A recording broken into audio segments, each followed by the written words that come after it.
की न्यायालयामध्ये शपथ घ्यायची असेल तर कुठल्याही धर्मग्रंथावरती हात ठेवून शपथ घेण्याच्या ऐवजी संविधानावरती हात ठेवून जर शपथ घेतली तर ते जास्त संयुक्तिक होईल.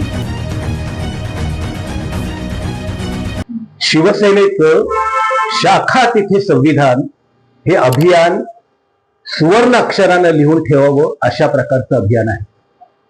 हा एक इतिहास आहे शिवसेनेच्या एकंदरीत काळातला. शिवसेनेचे मुख्य नेते आदरणीय नामदार एकनाथजी शिंदे आणि संसद रत्न खासदार श्रीकांत शिंदे यांच्या संकल्पनेतून हे शाखा तिथे संविधान संपूर्ण महाराष्ट्रभर राबवलं जात आहे.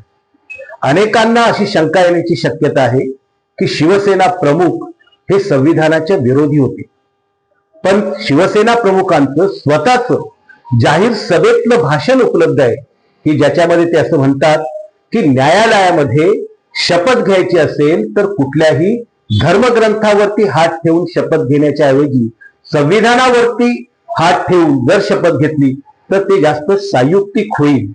हा याच्यापेक्षा मोठा पुरावा अजून लोकांना काय हवा आहे?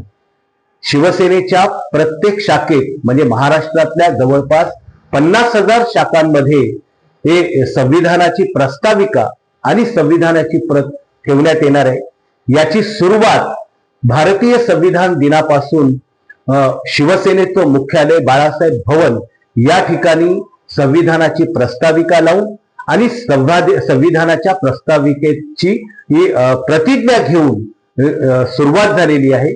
संपूर्ण महाराष्ट्रात हे आंदोलन आता अभियान राबवलं जाणार आहे.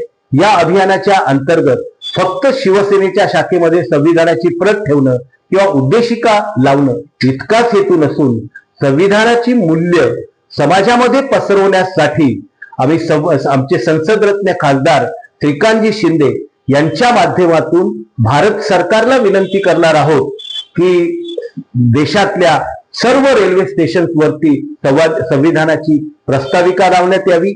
वेगवेगळ्या ठिकाणच्या असणाऱ्या सरकारी कार्यालयांच्या आवारामध्ये संविधानाची प्रस्ताविका लावण्यात यावी. असे विविध उपक्रम इतकंच नव्हे तर संविधान बाग, संविधान संग्रहालय आणि संविधानाच्या प्रचार आणि प्रसारासाठी देशामध्ये आणि महाराष्ट्रामध्ये जे लोक काम करतात त्यांना प्रोत्साहन देण्याचं, त्यांचा सन्मान करण्याचं काम सुद्धा शाखा तिथे संविधानाच्या माध्यमातून केलं जाणार आहे.